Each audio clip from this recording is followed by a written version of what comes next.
জ্বালানি সাশ্রয় স্কুলে অনলাইন অফলাইনের সমন্বয়ে ক্লাসের চিন্তা সরকারের। বৃহস্পতিবার সিদ্ধান্ত, সন্ধ্যায় তেলের নতুন দাম নির্ধারণ, পাম্প মালিকদের ৮ দফা। দেশজুড়ে হামের প্রকোপ, রাজশাহীতে উপসর্গ নিয়ে আরও এক শিশুর মৃত্যু। ইউনিসেফ থেকে দ্রুতই আসবে টিকা, ৯ মাসের বাধ্যতামূলক তুলে নেওয়ার পরামর্শ। করোনা ভ্যাকসিন আমদানির আড়ালে ২২,০০০ কোটি টাকা লুটের নথি দুদকে। বঙ্গভ্যাক্সকে টিকা বানাতে দেয়নি সালমান মালেক সিন্ডিকেট, দ্রুতই অভিযুক্তদের তলব। শাপলা চত্বর হত্যা মামলায় সাবেক ডিআইজি জলিলকে কারাগারে পাঠালেন ট্রাইব্যুনাল। জড়িত কেউ ছাড় পাবে না, শেষ পর্যায়ে তদন্ত জানালেন চিফ প্রসিকিউটর। এবং তালিকা থেকে ভুয়া মুক্তিযোদ্ধাদের বাদ দেওয়া হবে, খুঁজে বের করতে কাজ করছে সরকার। প্রকৃত ও বঞ্চিতদের অন্তর্ভুক্ত করে দেওয়া হবে সম্মান, সংসদে জানালেন মন্ত্রী।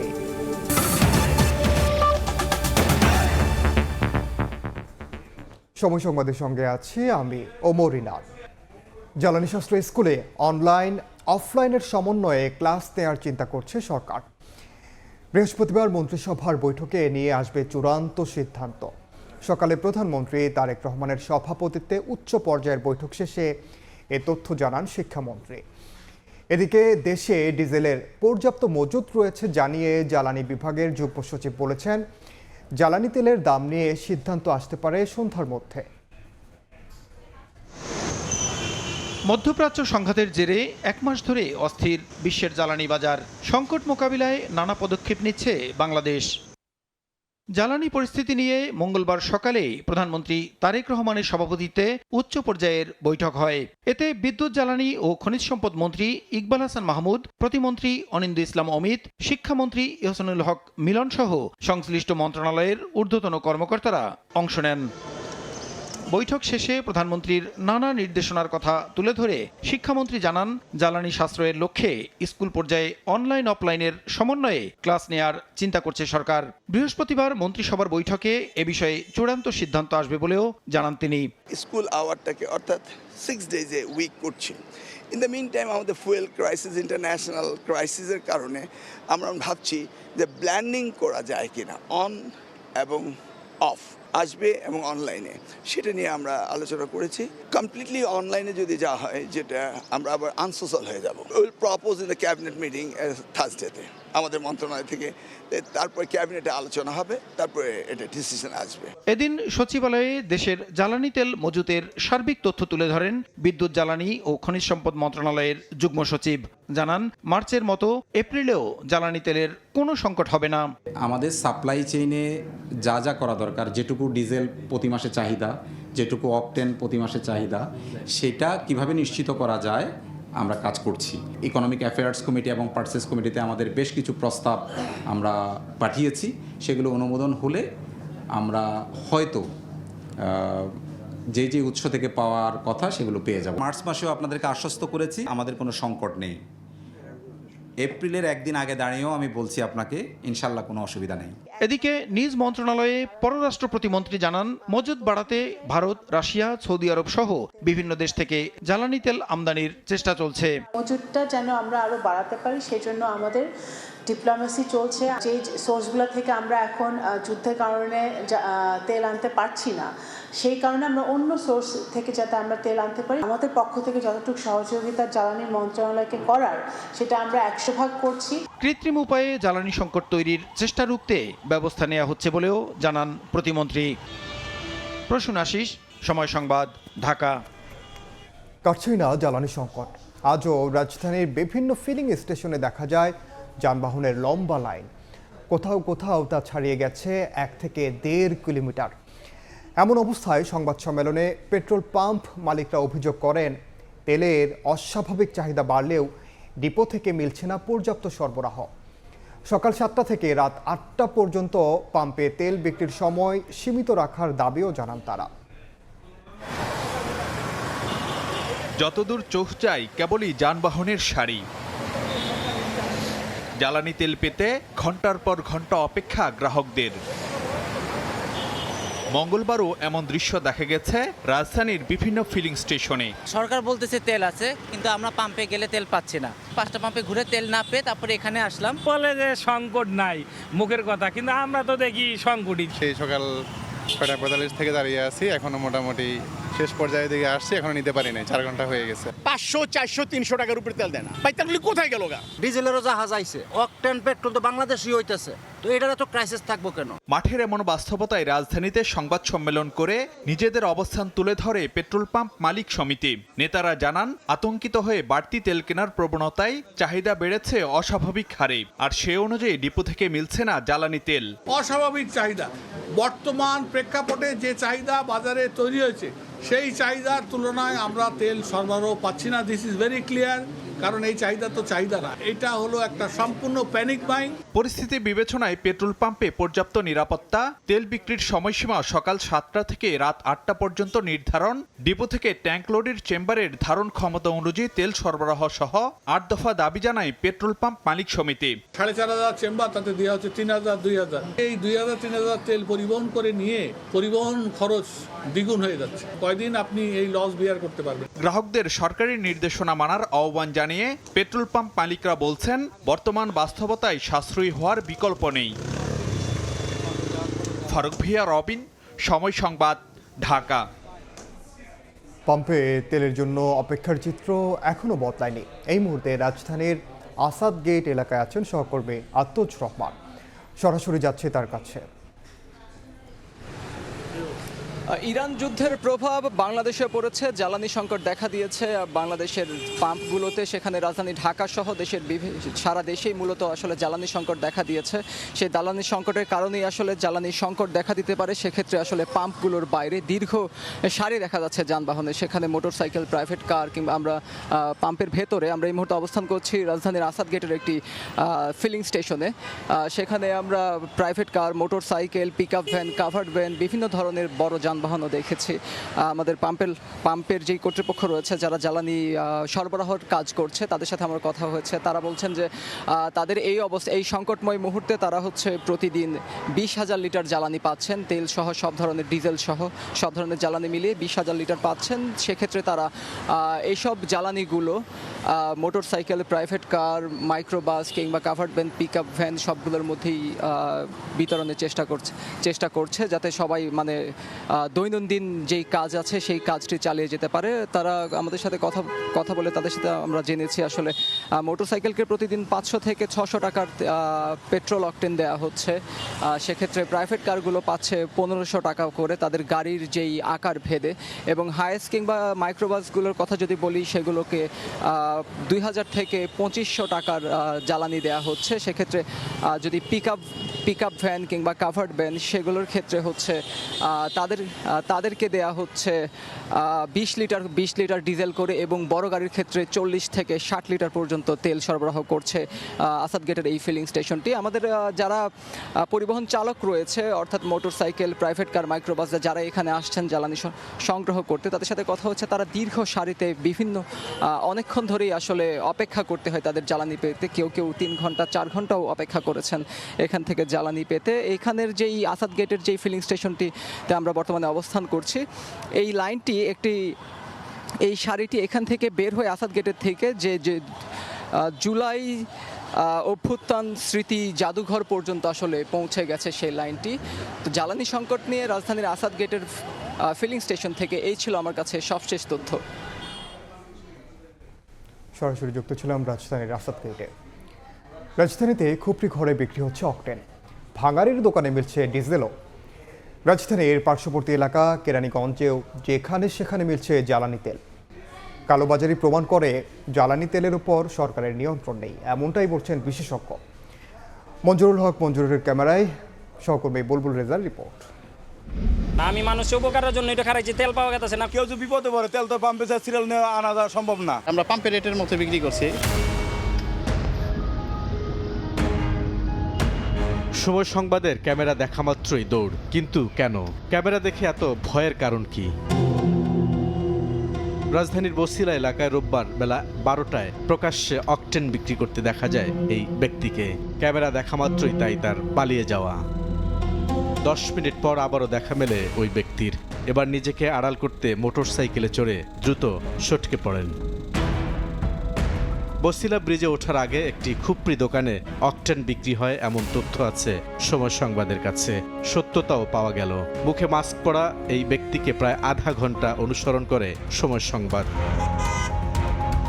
দোকানের ভেতরে আরেকজন ব্যস্ত বড় গ্যালন থেকে পানির বোতলে অকটেন ভরার কাজে। এরই মধ্যে মোটরসাইকেল নিয়ে হাজির ক্রেতা। সময় টিভির উপস্থিতি টের পেয়ে তড়িঘড়ি করে দোকান বন্ধ করে তিনিও স্থান ত্যাগ করেন। কোথায় পেলেন এত অকটেন জানতে চাইলে বলেন নারায়ণগঞ্জের একটি ডিপো থেকে প্রতিদিন তেল আনার কথা। পাম্প থেকে না খোলা বাজার থেকে? ডিপো থেকে আনে, এরা তেল ডিপো থেকে আনে, আমরা হইলে ওনাদের থেকে আনি। আমার এটাতে সংসার চলে, কারণ আমি ভাবলাম আমার কাছে টাকা টোকা নেই, কিছু তেল বেচি, এটার জন্যই টানলাম ভাই। বছিলা ব্রিজ পার হয়ে ঘাটার চরে গিয়ে দেখা গেল পিকআপ ভ্যানে ডিজেল সরবরাহ করছেন এক দোকানি। এলাকা ভিত্তিকের কিছু আর কি সার্ভিস দেওয়ার জন্য আনছি, এরকম আমরা প্রকাশ্যে বিক্রি করি না। ওরা আনে আরেক জায়গার থেকে, ওরা থার্ড পার্টি, ওরা এসে দেওয়া যায়। এখন আমি তো ওদেরকে ভালো মতো চিনি না। আর কেরানীগঞ্জের জাউলাবাড়ি, বামনসুর সহ আশপাশের বিভিন্ন এলাকায় প্রকাশ্যেই বিক্রি হচ্ছে ডিজেল। আরেকজনের তেল আপনি কিভাবে রাখেন? আমার কাছে তেল নিত, এখন রেখে গেছে। আর এইটা আপনার? হ্যাঁ, এটা বাসের নাম আছে। ব্যান গাড়ি খেপ মারি না, বুঝে নেওয়ার সময় যে 2-4টা তেল আনি। মোহাম্মদপুর মিরপুর বেড়িবাঁধে ভাঙারির দোকানে বিক্রি হচ্ছে ডিজেল। কারো আবার সহজ স্বীকারোক্তি তেল মজুত করার। ডিজেল আছে, শুধু ডিজেল। ডিজেল কত করে বিক্রি হয়? এই যার থেকে যা নিতে পারি। এ তো যে না পাইলে, যারা না পায় তারা আর নেয়। রিজার্ভ কই আপনি দেন না, আমরা তেল কই রিজার্ভ 100 লিটার তেল আছে। কেউ যদি বিপদে পড়ে তেল তো পাম্পে সিরিয়াল নিয়ে আনা যাওয়া সম্ভব না। কালোবাজারি ঠেকাতে সরকারকে কঠোর হওয়ার বিকল্প নেই বলছেন বিশেষজ্ঞ। জাহাজ থেকে তেল খালাস হওয়া শুরু করে কনজিউমার পর্যন্ত যে তেলের সাপ্লাই চেন, এই চেনের উপরে শতভাগ যদি সরকারের নিয়ন্ত্রণ না থাকে এবং সাপ্লাইয়ে যদি স্বচ্ছতা নিশ্চিত না করা যায়, তাহলে কালো বাজার ঠেকানো যাবে না। সেই নিয়ন্ত্রণটা এখনও সরকার প্রতিষ্ঠিত করতে পারেনি। এটাই তার প্রমাণ যে সব জায়গায় তেলের অলরেডি কালো বাজার এস্টাবলিশড হয়ে গেছে। বাংলাদেশের আইনে মজুতদারির জন্য কঠোর সাজার বিধান রয়েছে। তেল নিয়ে চলছে তেলেসমাতি, থেমে নেই কালোবাজারিরা। খোলা বাজারে ক্রেতা বিক্রেতার মধ্যে চলছে লুকোচুরি। খুপড়ি দোকানে মিলছে অকটেন, আর ভাঙারির দোকানে পাওয়া যাচ্ছে ডিজেল। বুলবুল রেজা, সময় সংবাদ, ঢাকা। চতুর্থ দফায় ভারতের নুমালীগড় থেকে দিনাজপুরের পার্বতীপুর ডিপোতে পৌঁছেছে 7,000 মেট্রিক টন ডিজেল। এ নিয়ে মার্চ মাসে 22,000 মেট্রিক টন ডিজেল ভারত থেকে আমদানি হলো। এপ্রিলে আসবে আরও 40,000 মেট্রিক টন। বিষয়টি নিশ্চিত করেন Parbatipur railhead ডিপোর deputy manager Ahsan Habib Chowdhury. বলেন, শনিবার সকাল 7টায় পাইপলাইনের মাধ্যমে 7,000 মেট্রিক টন ডিজেলের একটি চালান বাংলাদেশে আসা শুরু হয়।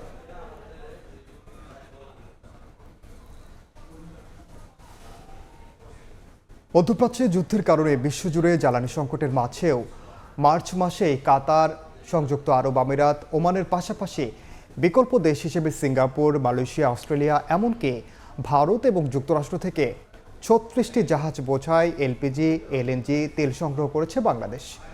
পর্যাপ্ত আমদানির পরও শুধুমাত্র সঠিক ব্যবস্থাপনার অভাবে জ্বালানি নিয়ে সাধারণ মানুষের মধ্যে অস্থিরতার সৃষ্টি হচ্ছে বলে মনে করছেন বিশেষজ্ঞরা।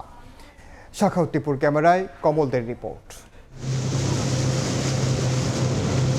চট্টগ্রাম বন্দরের সবশেষ তথ্য অনুযায়ী ফেব্রুয়ারির শেষ সপ্তাহে মধ্যপ্রাচ্যে ইরানের সঙ্গে মার্কিন যুক্তরাষ্ট্র এবং ইসরায়েলের যুদ্ধ শুরু হওয়ার পরেও কাতার থেকে চট্টগ্রাম বন্দরে এসেছে এলএনজিবাহী 4টি জাহাজ। আর পুরো মাসে 36টি জাহাজের মধ্যে 30টি জাহাজ আমদানিকৃত জ্বালানি খালাস করে যেমন বন্দর ত্যাগ করেছে, তেমনি 3টি খালাসের পাশাপাশি বাকি 3টি জাহাজ বন্দরের জলসীমায় প্রবেশের অপেক্ষায় রয়েছে। এখন পর্যন্ত এলএনজি এবং এলপিজি সবচেয়ে বেশি এসেছে, এর বাইরে ক্রুড অয়েল, গ্যাস অয়েল, এইচএসএফও এই ধরনের জ্বালানি জাহাজগুলোতে ছিল। দেশের চাহিদা বিবেচনায় কোনো রকম জটিলতা কিংবা সময় ক্ষেপণ ছাড়াই এইসব জ্বালানি খালাস করা হয়েছে বলে দাবি চট্টগ্রাম কাস্টম হাউজের এই কর্মকর্তার। সংশ্লিষ্ট যে জাহাজ আছে, এই পণ্য আছে, এগুলো যাতে খুব দ্রুত যাতে খালাস করে দেওয়া হয়, যাতে কোনোভাবে অভ্যন্তরীণ সংকট যাতে না হয়। গুরুত্বপূর্ণ আন্তর্জাতিক নৌরুট হরমুজ প্রণালী বন্ধ থাকায় শুরু হয় বিকল্প দেশের সন্ধান। মধ্যপ্রাচ্য যুদ্ধের এই অস্থির সময়ে এসে বিকল্প দেশ থেকে এলপিজি, এলএনজি এবং তেলের মতো জ্বালানি সংগ্রহ করে চমক দেখাচ্ছে বাংলাদেশ। একক দেশ হিসেবে সিঙ্গাপুর থেকে LPG, high speed furnace oil এবং ডিজেলের মতোই গ্যাস অয়েল নিয়ে 9টি জাহাজ এসেছে। মালয়েশিয়া থেকে 6টি, ভারত ও অস্ট্রেলিয়া থেকে 3টি করে, আমেরিকা, থাইল্যান্ড, মালদ্বীপ ও অ্যাঙ্গোলা থেকে 1টি করে জাহাজ এসেছে জ্বালানি নিয়ে। মধ্যপ্রাচ্য ছাড়া আমাদেরকে বিকল্প পথ থেকে আনতে হবে, এটা অবশ্যই ওনারা দক্ষতার পরিচয় দিয়েছেন। বাংলাদেশের সচরাচর সর্বনিম্ন 15 থেকে সর্বোচ্চ 45 দিনের জ্বালানি মজুত রাখা হয়। এছাড়া টার্মিনাল, ডিপো, ডিলার এবং মাঠ পর্যায়ে আরও অন্তত 15 দিনের মজুত থাকে বলে জানিয়েছেন জ্বালানি বিশেষজ্ঞরা। কমল দে, সময় সংবাদ, চট্টগ্রাম। এপ্রিলে জ্বালানি তেলের দাম বাড়ছে না বলে জানিয়েছেন জ্বালানি বিভাগ। অন্য প্রসঙ্গ, বিসিএস স্বাস্থ্য ক্যাডারের পদোন্নতি বঞ্চিত 1821 চিকিৎসকের দাবির বিষয়ে আলোচনা করে সমাধানের আশ্বাস দিয়েছেন প্রধানমন্ত্রী তারেক রহমান। দুপুরে সচিবালয়ের ভেতরে 5 নম্বর ফটকের পাশে বঞ্চিত চিকিৎসকরা প্রধানমন্ত্রীর দৃষ্টি আকর্ষণ করেন। এ সময় সচিবালয় ত্যাগ করার জন্য গাড়িতে ওঠার আগ মুহূর্তে পদোন্নতি বঞ্চিত চিকিৎসকদের প্রতিনিধি দলের কাছে আসেন প্রধানমন্ত্রী। এ সময় প্রতিনিধি দল তাদের দাবি সংক্ষিপ্ত আকারে প্রধানমন্ত্রীর কাছে তুলে ধরেন। পরে প্রধানমন্ত্রী বিষয়টি নিয়ে আলোচনা করে সমাধানের আশ্বাস দেন।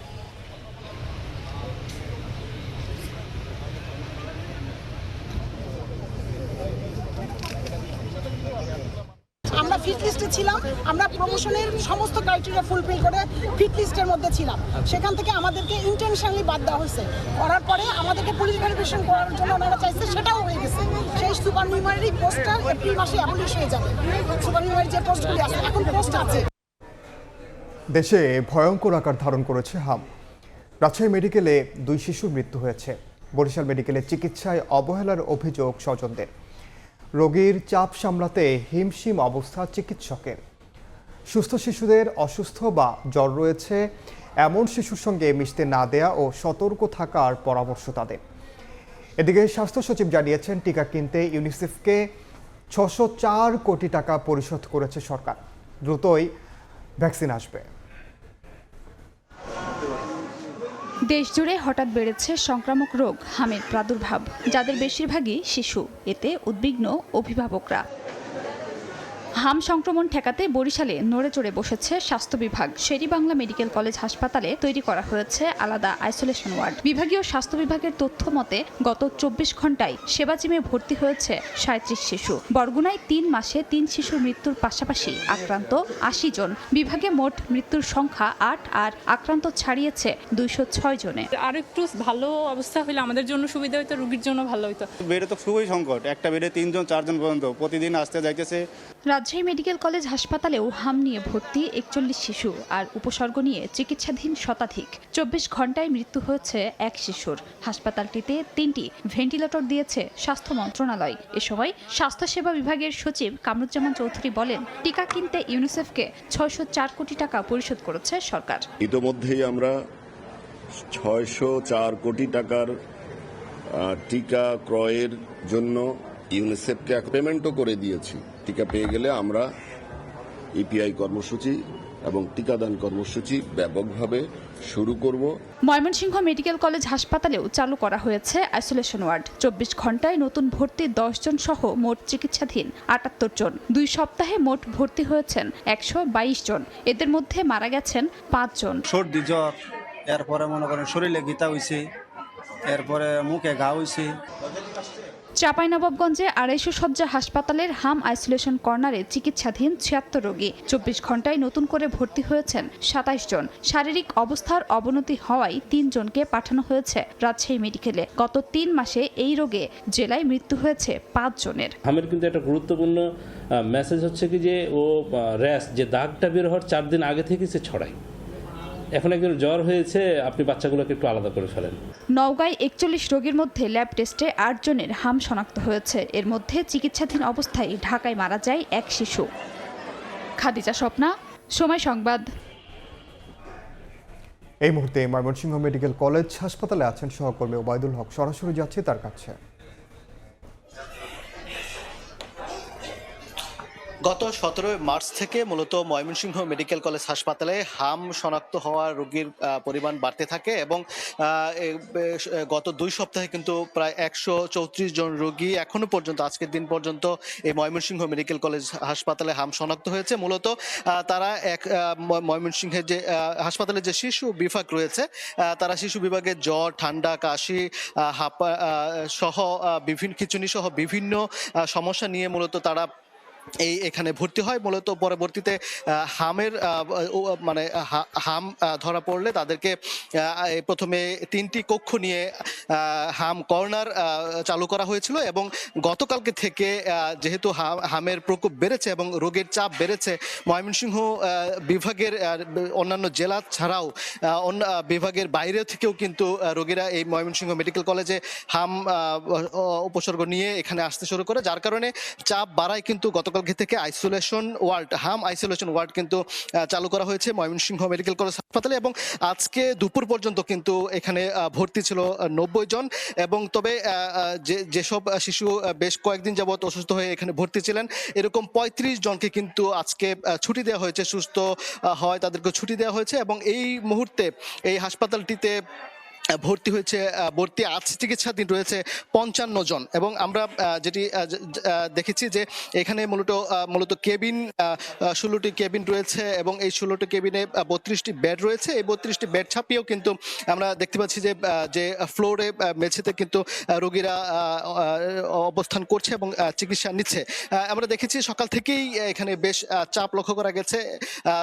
গত 24 ঘন্টায় যেখানে 10 জন রোগী ভর্তি হয়, এরপর আমরা সকাল 9টা থেকে এখানে প্রায় 20 জন রোগী কিন্তু ইতিমধ্যে ভর্তি হতে দেখেছি। অর্থাৎ বলা চলে যে এই হাম শনাক্ত হওয়া রোগীর পরিমাণ কিন্তু দিন ক্রমেই কিন্তু বাড়ছে এবং আমরা যেটি লক্ষ্য করেছি যে বেশিরভাগই ময়মনসিংহ সদরের বাসিন্দা এবং এখানে আমরা যেটি দেখেছি যে 2 মাস থেকে 10 বছর বয়সী শিশুরা কিন্তু এই হামে আক্রান্ত হচ্ছে, আমরা যেটি জানতে পেরেছি। তো এই ছিল ময়মনসিংহ মেডিকেল কলেজ হাসপাতালে থেকে আমার কাছে থাকা সবশেষ খবরাখবর। হাম প্রাদুর্ভাবের খবর জানছিলাম ময়মনসিংহ থেকে। এদিকে হাম প্রতিরোধে 9 মাস বয়স থেকে টিকা দেওয়া শুরু হলেও আক্রান্তদের অধিকাংশই কম বয়সী শিশু। এমন পরিস্থিতিতে টিকা কার্যক্রমের বয়সসীমা কমিয়ে 1 মাসের বিশেষ ক্যাম্পেইন করার পরামর্শ জনস্বাস্থ্য বিশেষজ্ঞের। মনির হোসাইনের রিপোর্ট। দেশের 10 জেলায় হঠাৎ হামের প্রাদুর্ভাব। 30 মার্চ পর্যন্ত সারা দেশে শনাক্ত 764 জন, ঘটেছে মৃত্যুর ঘটনাও। সাধারণত হাম প্রতিরোধে জন্মের 9 থেকে 15 মাসের মধ্যে শিশুদের দেয়া হয় টিকা। তবে আশঙ্কার বিষয়, হামে আক্রান্ত হয়ে হাসপাতালে ভর্তি হওয়া শিশুদের 60% 9 মাসের কম বয়সী। রোগীগুলোর প্রায় 60 থেকে 70% রোগী হচ্ছে 9 মাসের আগেই হাম হয়েছে। তার মানে তারা তাদের জীবনের প্রথম যে হামের টিকা সেটা এখনো পর্যন্ত পায়নি। সংক্রামক ব্যাধি হাসপাতালের এই চিকিৎসকের পরামর্শ 6 মাস থেকে হামের বিকল্প টিকা দেয়ার। হামের বিকল্প একটা টিকাদান সূচি আছে, সেটা হচ্ছে যে 9 মাস বয়সের জায়গায় আমরা 6 মাস বয়স থেকে হামের টিকা দিতে পারি। যারা নীতি নির্ধারণ করেন তারা হয়তো বা এই ডিসিশনটা নেবেন যে এখন আমরা ওই পর্যায়ে আছি কিনা যে আমরা 6 মাস বয়স থেকেই টিকাটা দিব কিনা। জনস্বাস্থ্য বিশেষজ্ঞরাও বলছেন দেশে পরীক্ষিত আছে 6 মাসের শিশুদের হামের টিকা দেওয়ার বিষয়টি। তাই অবস্থা অনুযায়ী প্রয়োজনে বয়সসীমা কমিয়ে আনার পরামর্শ তাদের। এটা সম্ভব এবং এটা নিয়ে গবেষণাও আছে, আমাদের দেশেই গবেষণা আছে, আইসিডিবি গবেষণা করেছে। তারা ওই 6 মাসের বয়সের বাচ্চাদের টিকা দিয়েছে এবং সেটা সন্তোষজনক। শুধু টিকার বয়সসীমা নয়, কম বয়সে হামে আক্রান্তের প্রাদুর্ভাব কমাতে গর্ভাবস্থায়ও মায়েদের সচেতন হওয়ার পরামর্শ এই বিশেষজ্ঞের। 9 মাসের নিচের বাচ্চারা আক্রান্ত হচ্ছে। এই যে আক্রান্ত হচ্ছে তার মানে হলো তাদের মধ্যে ইমিউনিটিটা কমে গেছে এবং এই ইমিউনিটিটা আসে মা থেকে। তার মানে তারা মা থেকে ইমিউনিটিটা পাচ্ছে না, প্রতিরোধ ক্ষমতাটা না পাওয়ার ফলে তারা সাসেপ্টেবল, তারা এই রোগের ঝুঁকির মধ্যে আছে। সোমবার স্বাস্থ্যমন্ত্রী জানান, এপ্রিলের প্রথম সপ্তাহ থেকে হামের টিকার সরবরাহ শুরু হতে পারে। আমরা টিকা আনার জন্য 604 কোটি টাকা বরাদ্দ করেছি। মিনিস্ট্রি অফ ফিনান্স কমিটিতে সেটা পাস হয়েছে। দ্রুত গতিতে ইনশাল্লাহ আমরা ভ্যাকসিন আনবো। আমরা ভ্যাকসিনেশনের জন্য আমরা কাজ করব। মনির হোসাইন, সময় সংবাদ, ঢাকা। করোনাকালে ভ্যাকসিন আমদানির নামে বেক্সিমকো গ্রুপের 22,000 কোটি টাকা আত্মসাতের নথিপত্র পেয়েছে দুদক। সংস্থাটি জানিয়েছে এসব নথি যাচাই বাছাই শেষে অভিযুক্তদের দ্রুতই তলব করা হবে। দুদকের অভিযোগ, দেশীয় প্রতিষ্ঠানকে বঙ্গভ্যাক্স টিকা উৎপাদনের সুযোগ না দিয়ে আমদানির আড়ালে অর্থ লুটপাট করেছেন সালমান এফ রহমান, সাবেক স্বাস্থ্যমন্ত্রী জাহিদ মালিক সহ আরও অনেকে। করোনার ভয়াল থাবায় মানুষ যখন দিশেহারা, ঠিক তখন দেশীয় প্রতিষ্ঠান গ্লোব বায়োটেক বঙ্গভ্যাক্স ভ্যাকসিন আবিষ্কারের ঘোষণা দেয়। কিন্তু ভ্যাকসিন আর আলোর মুখ দেখেনি। দুদকে আসা অভিযোগে বলা হচ্ছে, বঙ্গভ্যাক্স করোনা প্রতিরোধী ভ্যাকসিন অনুমোদনের উদ্যোগ নিলে সালমান এফ রহমান গ্লোব বায়োটেককে বেক্সিমকোর সঙ্গে যৌথ শেয়ারের দাবি করেন। তবে গ্লোব বায়োটেক তাতে সায় না দিলে আমদানির পথ বেছে নেন সালমান এফ রহমান, জাহিদ মালিক সহ বিগত সরকারের শক্তিশালী সিন্ডিকেট। কোভিড-19-এর টিকা ক্রয়ে সরকার বেক্সিমকো ফার্মাসিউটিক্যালসের সাথে ওই সময় চুক্তি করেছিল। সেই চুক্তির প্রেক্ষিতে 22,000 কোটি টাকার একটা অভিযোগ ছিল যে 22,000 কোটি টাকা আত্মসাৎ করেছে বেক্সিমকো ফার্মা। এই অসাধু সিন্ডিকেটের শক্তির বলয়ে প্রায় 400 কোটি টাকা খরচ করেও আটকে যায় বঙ্গভ্যাক্স। অন্যদিকে ভ্যাকসিন আমদানির মাধ্যমে চক্রটি অন্তত 22,000 কোটি টাকা পকেটে ভরে। জানিয়ে অনুসন্ধানে নেমে নথিপত্র সংগ্রহ করেছে দুদক। সংশ্লিষ্ট দপ্তরগুলোতে পত্র প্রেরণ করেছিলেন, সেখান থেকে অনেক জায়গা থেকে তথ্য পেয়েছেন। পরবর্তীতে তার এই তথ্য যাচাই বাছাই করে, তথ্য বিশ্লেষণ করে সংশ্লিষ্ট যারা ছিলেন তাদের সাথে তাদের শুনানির জন্য ডাকবেন। এদিকে দুদকের আবেদনে বিমান বাহিনীর সাবেক প্রধান শেখ আব্দুল হান্নান ও তার স্ত্রীর আয়কর নথি জব্দের আদেশ দিয়েছেন আদালত।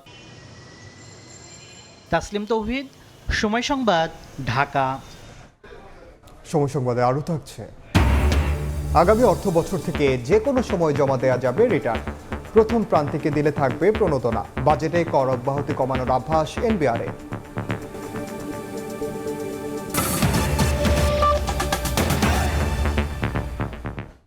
ভুয়া মুক্তিযোদ্ধাদের বাদ দিয়ে শিগগিরই প্রকৃত তালিকা প্রকাশ করা হবে। ভুয়া মুক্তিযোদ্ধা সনদে নেওয়া চাকরির তালিকাও প্রকাশ হবে বলে জানিয়েছেন মুক্তিযুদ্ধ বিষয়ক মন্ত্রী আহমদ আজম খান। বিকেলে জাতীয় সংসদে প্রশ্নের জবাবে তিনি একথা জানান। মন্ত্রী জানান, তালিকা থেকে বাদ দিয়ে ভাতা বন্ধ করে দেয়া ব্যক্তিরা আবেদন করলে যাচাই বাছাই করে মুক্তিযোদ্ধা তালিকায় অন্তর্ভুক্ত করা হবে। 17 বছরে বঞ্চনার শিকার প্রকৃত মুক্তিযোদ্ধাদের যথাযথ সম্মান দেয়া হবে বলেও জানান মন্ত্রী। এ সময় জুলাই গণ অভ্যুত্থান অধিদপ্তর সম্প্রসারণ করা হবে কিনা এমন প্রশ্নের জবাবে মন্ত্রী জানান, এটি সম্প্রসারণে আপাতত কোনো পরিকল্পনা নেই। তবে জুলাই যোদ্ধাদের সুযোগ সুবিধা নিশ্চিতে সব ধরনের ব্যবস্থা নেবে মন্ত্রণালয়।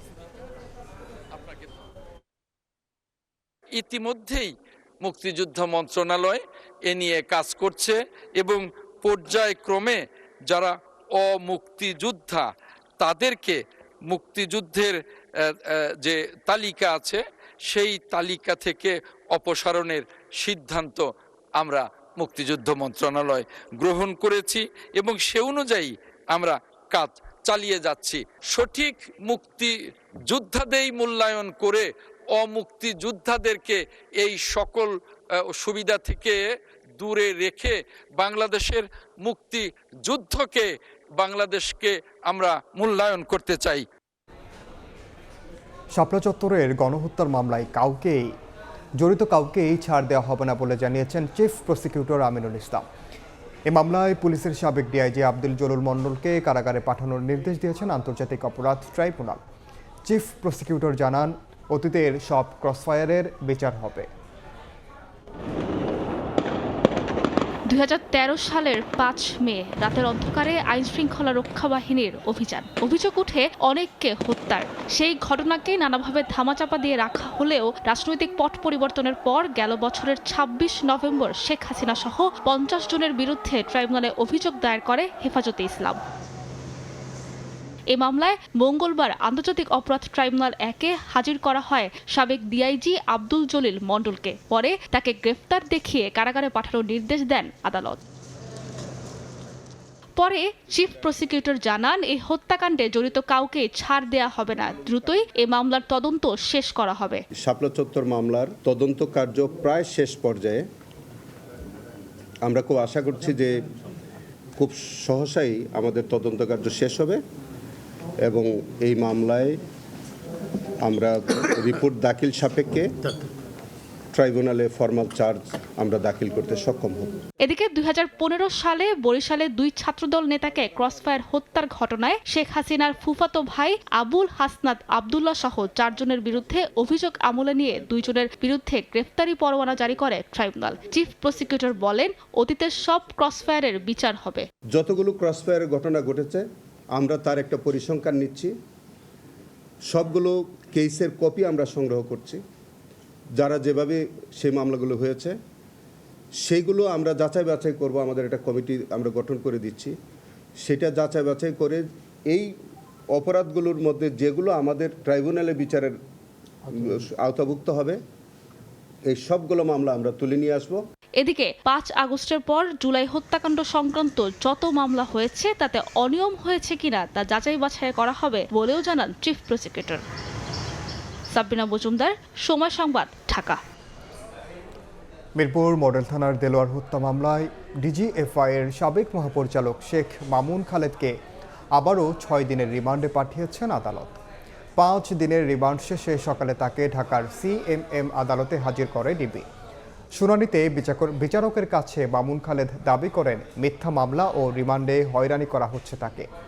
জুলাই আন্দোলনে আইন শৃঙ্খলা বাহিনীকে গুলির আদেশ দেওয়ার ক্ষমতা তার ছিল না, তবে তদন্তের স্বার্থে আরও জিজ্ঞাসাবাদ করা প্রয়োজন বলে পাল্টা যুক্তি দেন রাষ্ট্রপক্ষের আইনজীবীরা। উভয় পক্ষের শুনানি শেষে রিমান্ডের আদেশ দেন বিচারক। গুমের অভিযোগেও ট্রাইব্যুনালে শেখ মামুন খালেদকে গ্রেফতারের আবেদন করা হয়েছে।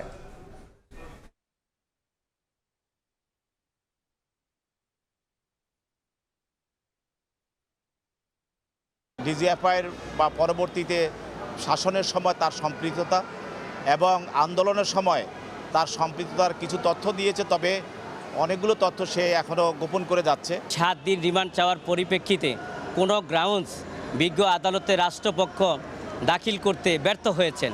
সুতরাং আমি মনে করি শুধু উদ্দেশ্য প্রণোদিতভাবে হয়রানি করার জন্য এই মামলায় বারবার রিমান্ড চাওয়া হচ্ছে। দেখছেন সময় সংবাদ।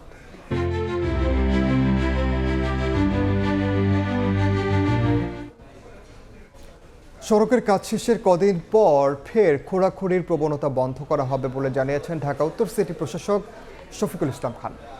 এদিকে বক্স কালভার্ট পরিষ্কার কার্যক্রমের উদ্বোধন করে দক্ষিণ সিটির প্রশাসক আব্দুস সালাম জানিয়েছেন চিহ্নিত 33টি এলাকার জলবাধ্যতা নিরসনে নেওয়া হয়েছে 1 মাসের বিশেষ কর্মসূচি। রাজধানীতে উন্নয়ন কাজের সমন্বয় ও বর্ষার আগে জলবদ্ধতা নিরসনে উদ্যোগ নিয়েছে 2 সিটি কর্পোরেশন।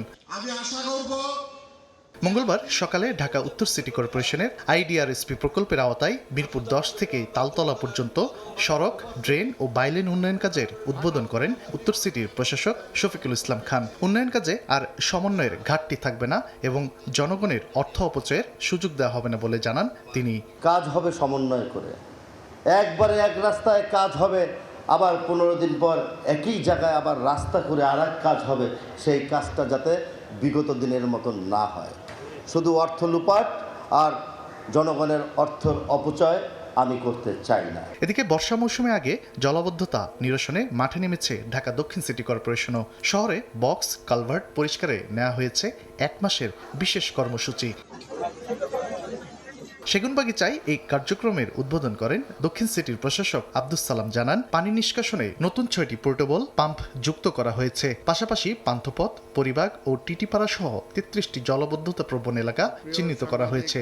প্রায় 33টা হট স্পট আমরা বের করেছি, যে বৃষ্টি হলে এই 33টা স্পটে পানি জমে যায় এবং পানি জমে যাওয়া এই পানিগুলোকে দ্রুত নিষ্কাশনের জন্য কিভাবে ব্যবস্থা গ্রহণ করা যায় সেটার জন্য আমরা চেষ্টা করছি। তবে এরই আওতায় প্রথমত আমরা এই বক্স কালভার্টগুলো যেটা আছে সেগুলোকে নিষ্কাশনের জন্য ব্যবস্থা নিচ্ছি। নগরবাসী দুর্ভোগ কমাতে রাজধানীর খাল উদ্ধারেরও পরিকল্পনার কথা জানিয়েছে ঢাকা দক্ষিণ সিটি কর্পোরেশন। তানভীর হাসান মেঘ, সময় সংবাদ, ঢাকা। গাড়ির টায়ার, ভারী যন্ত্রপাতি, ফার্নিচার কিংবা খাবার দোকান, বৈধ সীমানা ছাড়িয়ে ফুটপাত দখল করে চলছে ব্যবসা। বছরের পর বছর ধরে হাঁটার পথটুকু পাচ্ছেন না রাজধানীবাসী। হকার উচ্ছেদে এবার অভিযানে নামছে ডিএমপি। সালাহ উদ্দিনের তোলা ছবিতে বিস্তারিত জানাচ্ছেন তানভীর হাসান মেঘ। দোলাইখালের দুই পাশেই রাস্তাঘাটে মালামাল রাখে। রাস্তায় না হাঁটতে পেরে এই যে বলে আমাকে নিচে নেমে হাঁটতে হবে। যখন ফুটপাত মানুষ ইউজ করতে পারে না তখন স্বাভাবিকভাবে সে করে কি রাস্তা নেমে আসে। চারদিকে সারি সারি টায়ার আর যন্ত্রাংশ, এ যেন গ্যারেজের অন্দরমহল। চেনারই উপায় নেই হাঁটার পথ। ফুটপাত দখল করে এভাবেই চলছে ব্যবসা। রাজধানীর ধোলাইখালের ফুটপাত পুরোপুরি দখলের কারণে ভোগান্তি তৈরি হলেও নির্বিকার ব্যবসায়ীরা। এদিকে ভাই আগের থেকে এরকম চলতেছে। ধরেন আমার এই মালটা আমি যদি না রাখি, ওই যে বাইরের ওই দোকানটা আমার কাস্টমারটাকে নিয়ে নেবে, এই কারণে আমার রাখা। শুধু ধোলাইখাল নয়, নগরীর বিভিন্ন এলাকায় একই চিত্র।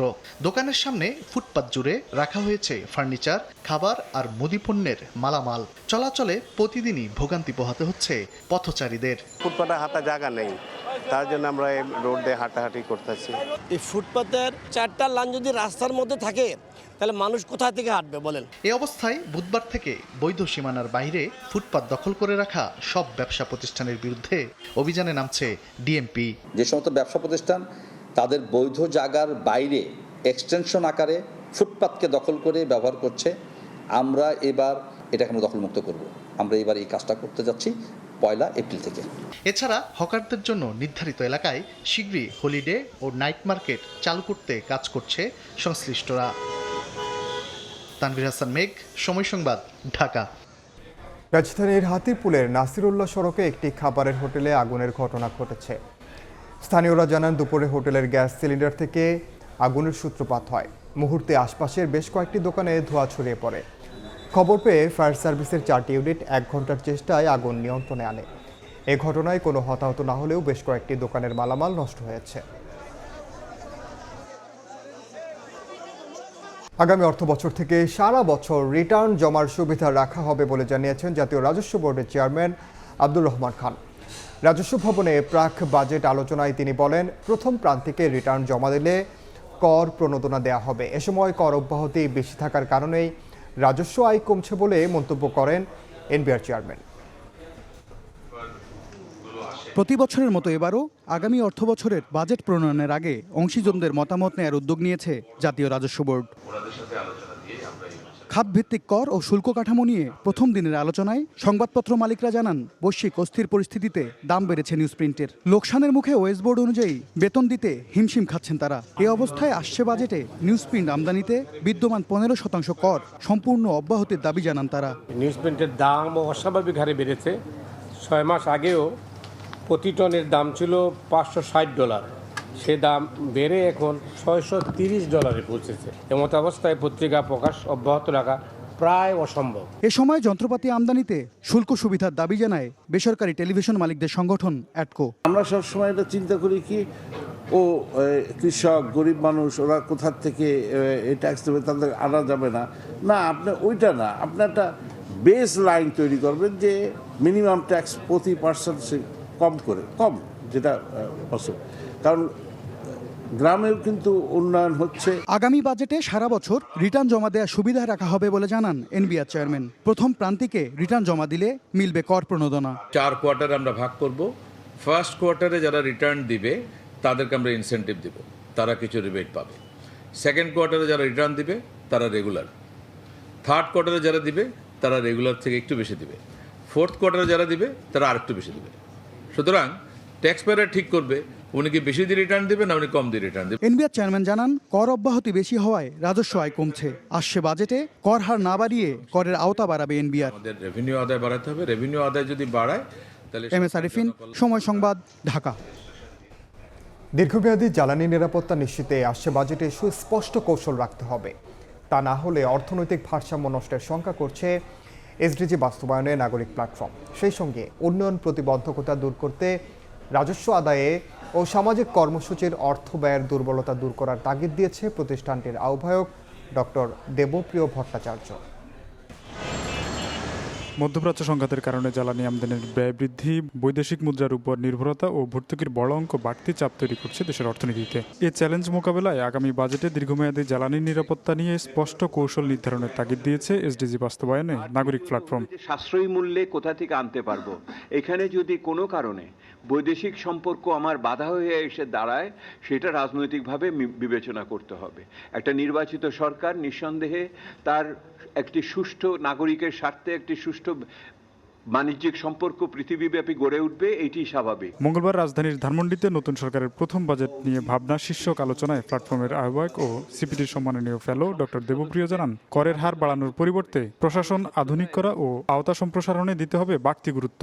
নাগরিকরা সেবা পাবার নিশ্চয়তা এবং আমরা যেই কর দেই সেই কর দিয়ে সেই সেবাটাকে আমার যুক্তিসঙ্গত হচ্ছে কিনা। আমি কর দেই কিন্তু সেবা পাই না, এইরকম অবস্থাতে তো আমরা মানব না, তাহলে তো ওই সামাজিক চুক্তি কার্যকর হলো না।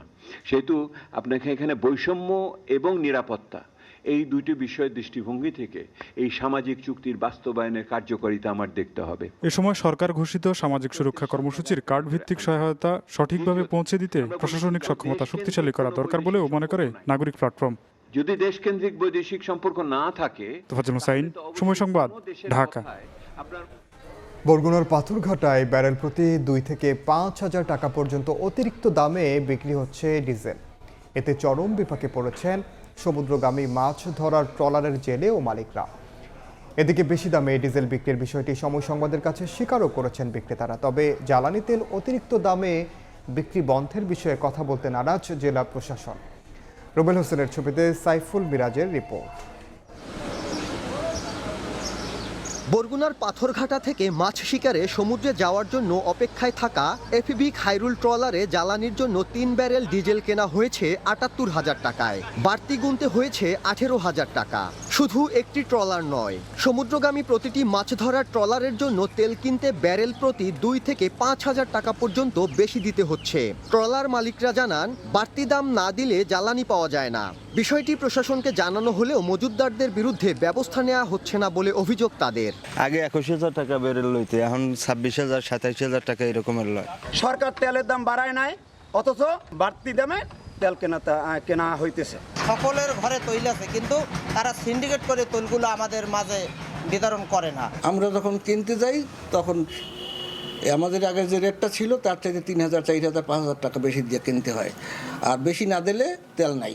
বাড়তি দামে জ্বালানি তেল বিক্রির বিষয়টি স্বীকারও করেছেন অনেক বিক্রেতা। ডিলার নাই তেল কয় নাই, গোপনে একজনের বেছে যে অমুক জায়গায় গেলে পাওয়া যাইবে না, তার কাছে আমি বিক্রি করে হ্যাঁ গেছে আগে আরো হ্যাঁ কত করে বেশি না এর কাছে বিক্রি করি। এছাড়া পাথরঘাটার একটি প্রতিষ্ঠানে 25,000 টাকা দরে ডিজেলের ব্যারেল বিক্রির একটি রসিদ এসেছে সময় সংবাদের হাতে। তবে বেশি দামে ডিজেল বিক্রির অভিযোগ অস্বীকার করেছেন প্রতিষ্ঠানের মালিক মোহাম্মদ বেলাল হোসেন। এটা আমার মেমো না, এই কাগজটা আমার না। মানে আপনার দোকানের ফোন নাম্বার সব ঠিক আছে, কিন্তু এই হাতে লেখা আমার না। মাছ ধরার ট্রলারে জ্বালানি তেলের সংকটের তথ্য জানা নেই বলে দাবি জেলা মৎস্য অধিদপ্তরের। আর এ বিষয়ে কথা বলতে নারাজ ভারপ্রাপ্ত জেলা প্রশাসক। তেলের মূল্য যদি বেশি নিয়ে থাকে সেক্ষেত্রে প্রশাসনের মাধ্যমে মোবাইল কোর্ট পরিচালনা করে, এটা এখতিয়ার আমাদের নাই। পাথরঘাটায় 2 শতাধিক মাছ ধরার ট্রলার রয়েছে। একবার সমুদ্র যাত্রার জন্য আকার ভেদে একটি ট্রলারে 2 থেকে 20 ব্যারেল পর্যন্ত জ্বালানি তেল প্রয়োজন। সাইফুল মিরাজ, সময় সংবাদ, বরগুনা। রোহিঙ্গাদের খাদ্য সহায়তা ব্যবস্থায় আসছে গুরুত্বপূর্ণ পরিবর্তন।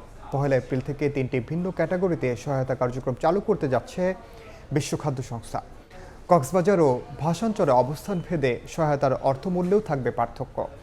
বাংলাদেশে আশ্রিত রোহিঙ্গার সংখ্যা বাড়লেও আন্তর্জাতিক অর্থায়ন কমে যাওয়ায় পরিস্থিতি জটিল হয়ে উঠছে। মোহাম্মদ ফরজের ক্যামেরায় বিস্তারিত জানাচ্ছেন সুজাউদ্দিন রুবেল। 2017 সালের 25শে আগস্ট মিয়ানমারের রাখাইন রাজ্যে সামরিক অভিযান শুরু হলে কক্সবাজারের উখিয়া ও টেকনাফ সীমান্তে রোহিঙ্গাদের ঢল নামে। শরণার্থী ত্রাণ ও প্রত্যাবাসন কমিশনের তথ্য অনুযায়ী ওই সময় বড় আকারে রোহিঙ্গা অনুপ্রবেশ ঘটে। বর্তমানে বাংলাদেশে আশ্রিত রোহিঙ্গার সংখ্যা প্রায় 12 লাখ। প্রতি বছর জন্ম নিচ্ছে আরও প্রায় 30,000 শিশু। এদের মধ্যে 78% নারী ও শিশু এবং প্রায় 12% প্রতিবন্ধী ব্যক্তি। বৈদেশিক সাহায্য যদি না থাকে, রোহিঙ্গাদের খাদ্য নিরাপত্তা অনেক বেশি সংকুচিত হয়ে যায়। এর প্রতিক্রিয়ায় সীমান্ত যে অপরাধগুলো আছে সেগুলোতে জড়িয়ে যাচ্ছে। ক্যাম্পের মধ্যেও আইন শৃঙ্খলা পরিস্থিতির অবনতি ঘটছে। বর্তমানে এই বিশাল জনগোষ্ঠীকে খাদ্য সহায়তা দিয়ে আসছে বিশ্ব খাদ্য কর্মসূচি WFP। এতদিন জনপ্রতি মাসে $12 সমপরিমাণ খাদ্য সহায়তা দেওয়া হতো। এবার নতুন ব্যবস্থায় রোহিঙ্গাদের 3টি ক্যাটাগরিতে ভাগ করা হচ্ছে। পরিবারের খাদ্য নিরাপত্তা অবস্থা ও সম্ভাব্য খাদ্য ঘাটতির ভিত্তিতে নির্ধারিত হবে সহায়তার পরিমাণ। ফলে 1 এপ্রিল থেকে ভিন্ন ভিন্ন হারে রেশন প্রদান করবে WFP। শরণার্থী ত্রাণ ও প্রত্যাবাসন কমিশন জানায়, বড় দাতা দেশ বিশেষ করে যুক্তরাষ্ট্রের সহায়তা কমে যাওয়ায় অর্থ সংকট দেখা দিয়েছে। এ কারণে WFP এখন নিড বেস পদ্ধতিতে সহায়তা দিতে যাচ্ছে। সীমিত সম্পদের মধ্যে পরিস্থিতি মোকাবেলায় সচেতনতা বৃদ্ধি এবং কমিউনিটিকে সম্পৃক্ত করার উপর গুরুত্ব দেওয়া হচ্ছে। যেসব পরিবারে সক্ষম জনশক্তি আছে তারা বিভিন্ন এজেন্সিতে, NGO-তে ভলান্টিয়ার হিসেবে, পেইড ভলান্টিয়ার হিসেবে কাজ করে। ক্যাম্পের ভিতরেই ছোটোখাটো দোকান টোকান করে। এরকম ফ্যামিলি তারা UNHCR এর ডাটাবেজের উপর নির্ভর করে এটা করছে। তবে এই সিদ্ধান্তে অসন্তোষ প্রকাশ করেছেন রোহিঙ্গা নেতারা। তাদের আশঙ্কা, সহায়তা কমে গেলে ক্যাম্পে অপরাধ প্রবণতা বাড়তে পারে।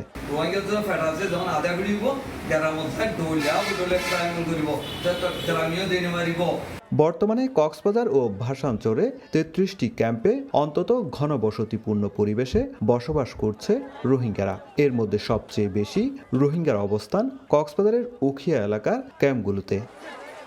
সুজাউদ্দিন রুবেল, সময় সংবাদ, কক্সবাজার। দেশের বাইরের খবর। ইরানের ইস্পাহানে ব্যাপক হামলা চালিয়েছে যুক্তরাষ্ট্র।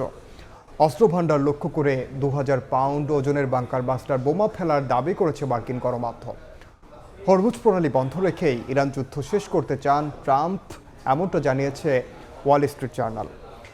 এদিকে ইসরায়েল সহ মধ্যপ্রাচ্যের বিভিন্ন দেশে হামলা অব্যাহত রেখেছে ইসলামী বিপ্লবী গার্ড বাহিনী।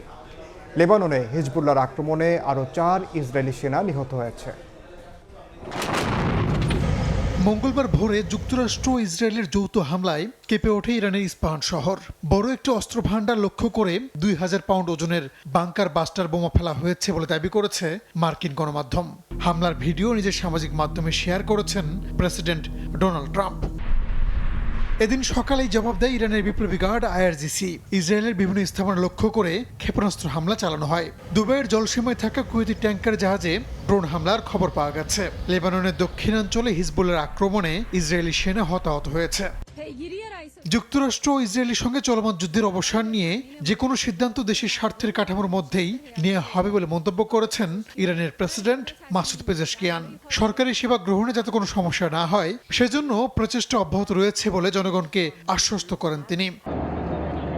এদিকে হরমুজ প্রণালী দিয়ে চলাচল করা জাহাজগুলোর কাছ থেকে টোল আদায়ের পরিকল্পনা অনুমোদন করেছে ইরানের পার্লামেন্টারি কমিটি। পরিকল্পনা অনুযায়ী প্রণালী দিয়ে যুক্তরাষ্ট্র ইসরায়েলের জাহাজ চলাচলে বাধা দেওয়া হবে। ইরানের বিরুদ্ধে নিষেধাজ্ঞা দেয়া অন্যান্য দেশের জাহাজও প্রণালীতে নিষিদ্ধই থাকবে।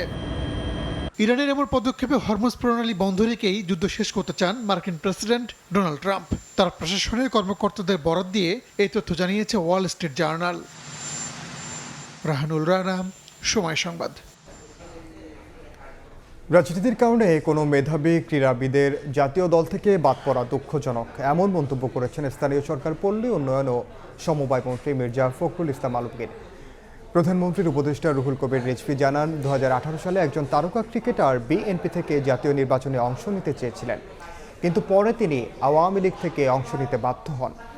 রাজনীতির ঊর্ধ্বে গিয়ে সব ক্লাবকে নিয়ে খেলার সুন্দর পরিবেশ নিশ্চিত করার প্রতিশ্রুতি দেন ক্রীড়া প্রতিমন্ত্রী আমিনুল হক ও ঢাকা দক্ষিণ সিটি কর্পোরেশনের প্রশাসক আব্দুস সালাম।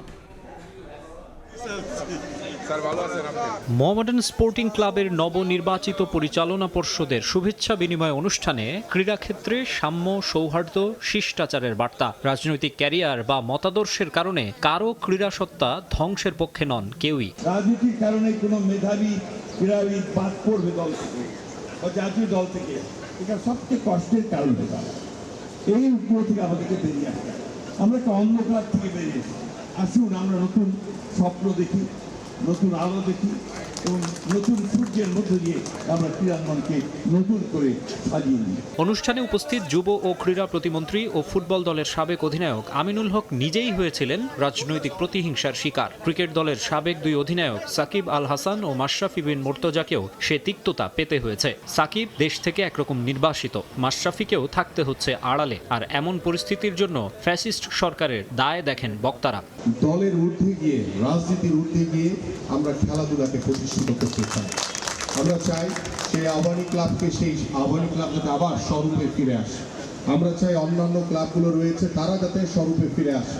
অন ক্যামেরায় না বললেও প্রধানমন্ত্রীর উপদেষ্টা পরে জানান, বিএনপির ব্যানারে জাতীয় নির্বাচনে অংশ নিতে চাওয়া ক্রিকেটার আসলে মাশরাফি বিন মুর্তজা। সাবেক ক্যাপ্টেনের বর্তমান পরিস্থিতি বেশ অস্বস্তিতে ফেলেছে তাকে। বলেছে যে সে নির্বাচন আমাদের দল থেকে করতে চায়।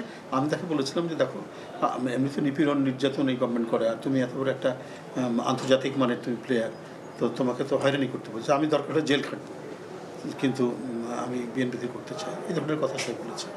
এর কয়েকদিন পরেই দেখলাম যে সে আওয়ামী লীগের টিকিটে এমপি হলো।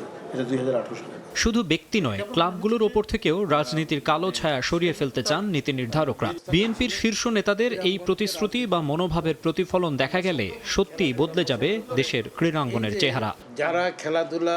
মাকসুম আলম খান, সময় সংবাদ, ঢাকা। 1 যুগ পর বিশ্বকাপে ফেরার পথে ইতালির সামনে এখন শেষ বাধা বসনিয়া ও হার্জেগোভিনা। ইউরোপিয়ান বাছাই পর্বের প্লে অফ ফাইনালে মুখোমুখি হবে 2 দল। জিতলেই নিশ্চিত হবে ফিফা বিশ্বকাপের টিকিট। ম্যাচটি শুরু হবে রাত 1:45টায়। 4 বারের বিশ্ব চ্যাম্পিয়ন ইতালি গেল 2 আসরে বিশ্বকাপের মূল পর্বে খেলার যোগ্যতা অর্জন করতেই ব্যর্থ হয়। এবারও নরওয়ের বিপক্ষে হারের ধাক্কায় প্লে অফ খেলতে হচ্ছে পাওলো মালদিনির দেশকে। গত সপ্তাহে সেমিফাইনালে নর্দার্ন আয়ারল্যান্ডের বিপক্ষে কষ্টার্জিত জয় পায় ইতালি। এবার প্রতিপক্ষের মাঠে খেলা হওয়ায় ম্যাচটা সহজ হবে না আজুরিদের জন্য, যদিও ঐতিহ্যবাহী এবং শক্তিমত্তায় বসনিয়া থেকে ঢের এগিয়ে ইতালি। 2 দলের মোট 6 দেখায় 4টিতে জয় আজুরিদের।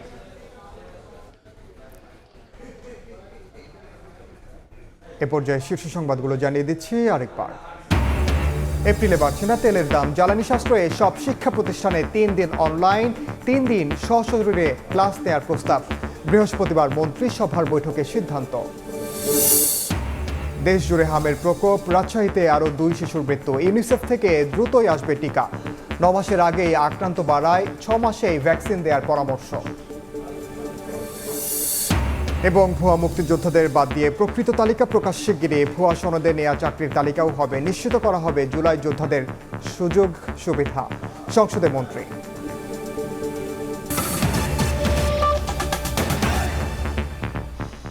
এই ছিল 5টার সময় সংবাদে। এরপর বাংলার সময় নিয়ে সঙ্গে থাকবেন সহকর্মী ইমদাদুল হক। আপনাকে ধন্যবাদ। বাংলার সময় নিয়ে আসছি কিছুক্ষণ পর, সঙ্গে থাকুন সময়।